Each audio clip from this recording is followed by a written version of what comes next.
So good afternoon. Thank you for hanging in there with us. I know we're on day 2, and so we'll try to keep this a little bit interactive here at the beginning of the presentation.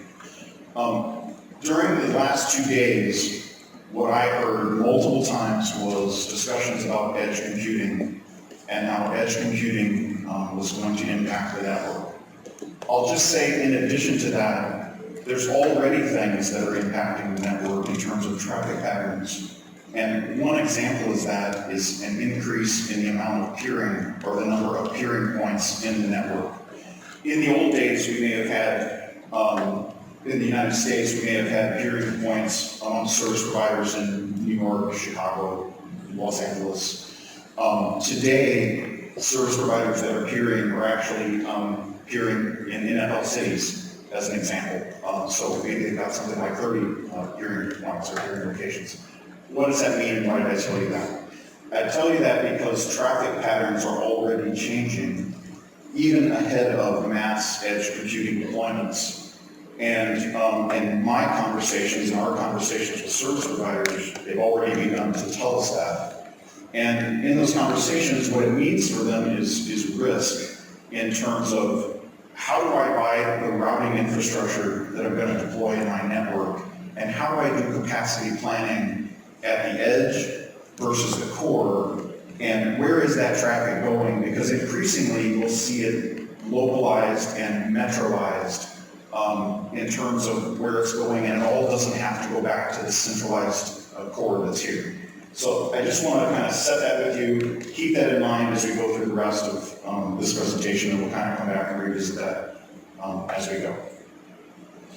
So this is the participation part, and I really need your help. And I can see you out there, these lights aren't too blinding. So how many folks in this room had one of the devices that you see here on the left-hand side? Come on, there's more than that. Okay, everybody, I'm gonna say it. So the BlackBerry device was wildly successful, and we all loved it, in part because we could get on an airplane and we could land and turn the thing on, and we're instantly back connected to what's happening, or we're headed to our homes and the rest. And we love the QWERTY keyboard. We can actually use the full keyboard for the first time there. The challenge, of course, was where did the hardware come from? One company. Where did the software come from? One company. Where did the applications come from?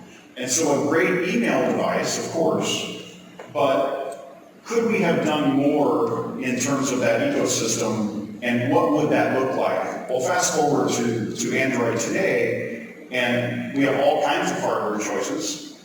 We have an operating system that works to support both the hardware and the applications that come from all kinds of sources in an application store format. And so what we've clearly done is opened up that whole world to a broader collaboration of smart and talented people.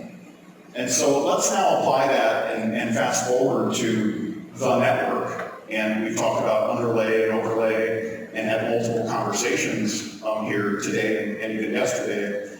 And so from a networking perspective, we all inherently know that SDN and NFV is happening, and part of that is about, can I separate the applications that I'm running into virtual machines or containers and microservices? And can I separate that from the compute infrastructure that they could be running on? So we're clearly down the road, and we've clearly applied these techniques also to the network in the form of NFV. On the optical side, similar things have actually happened.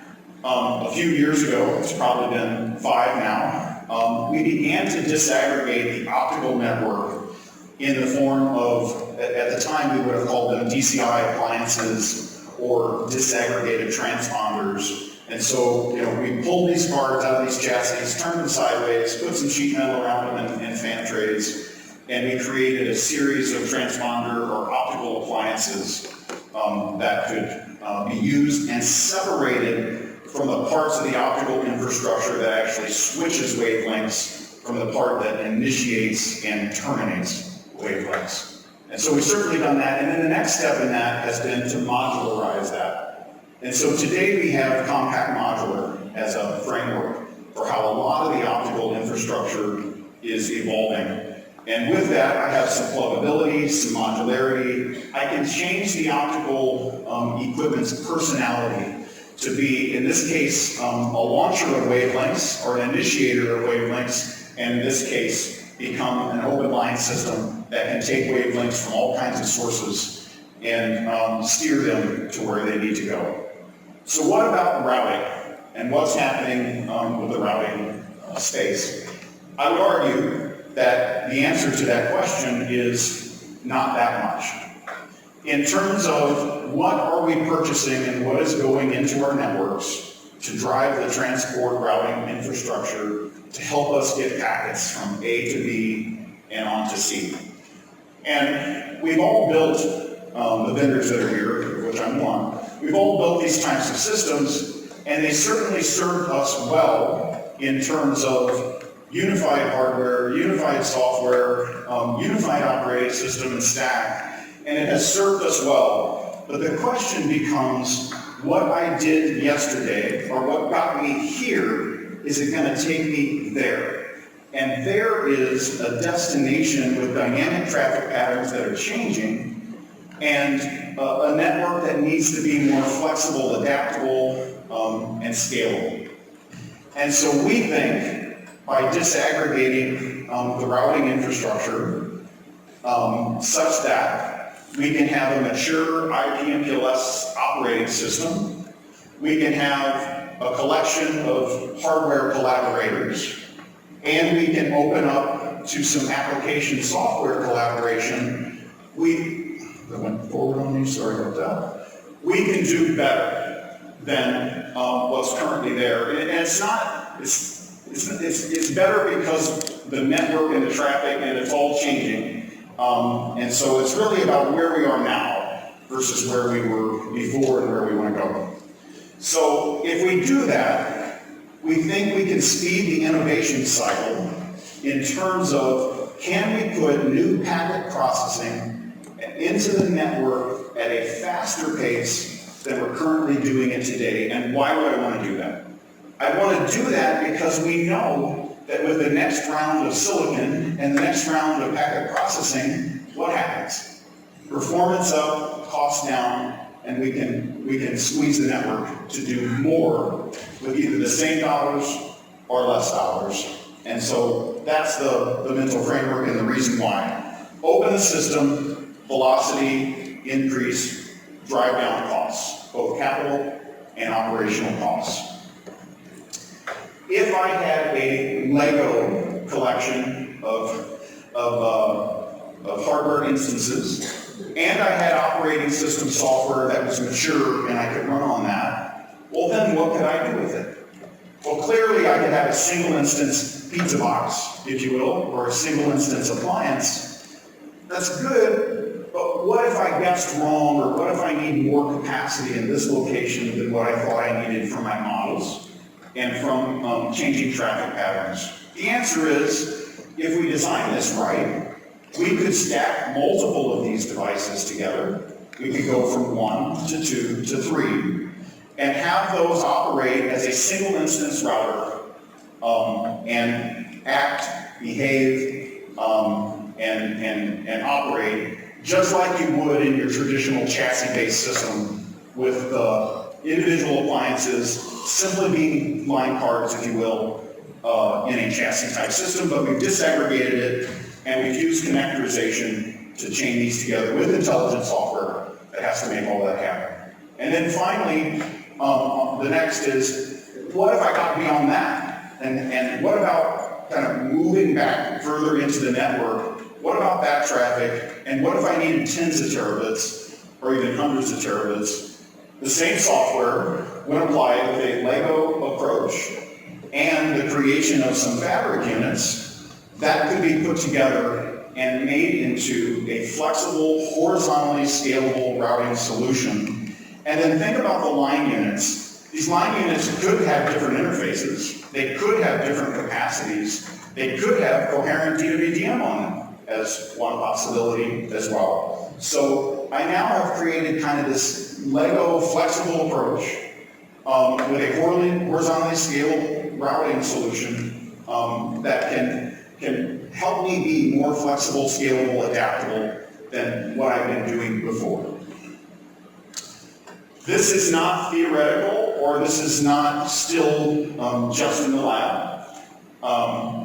Just last week at the Telecom Infra Project Summit in Amsterdam, it was announced that Telefonica is deploying this solution in a disaggregated manner with our CMOS operating system, collaborations we've done with Edgeboard and the Telecom Infra Project. In fact, our DRX30 hardware platform, or the Edge hardware platform, has actually been submitted through the collaboration with Edgeboard into the open community of OCP and TIP for folks who would want to see the specifications and do something with that hardware even themselves.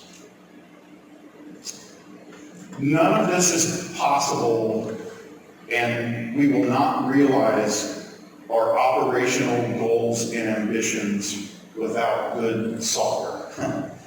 And so that software must live both as part of the network operating system for the routing Legos that we just talked about, but it also has to live outside of that in terms of SDN control, network orchestration, and service orchestration that rides on top of that. And so the work that the MEF is doing as it relates to Presto and Legato and all the other interfaces that we've talked about certainly is important to make this happen across domains, across vendors, and across layers in terms of optical layer 0, layer 1, 2, and 3.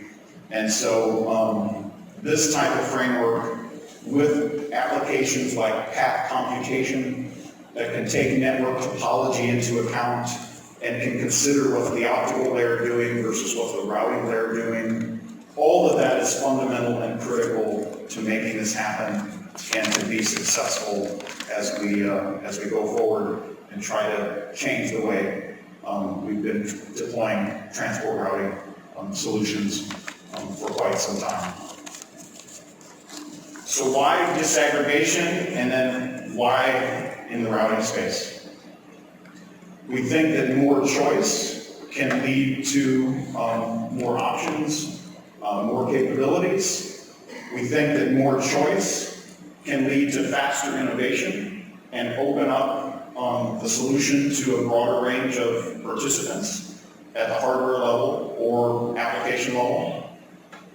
And finally, if we get the software right, we can overcome complexities of disaggregation, like cable link and connectorization and the rest. We can overcome any of that, both with good software in the network element and good software outside of the network element to drive down costs and to realize both an OpEx reduction as well as CapEx over time. Thank you very much for your time and participation, and I appreciate those of you that raised your hand very much. Thank you.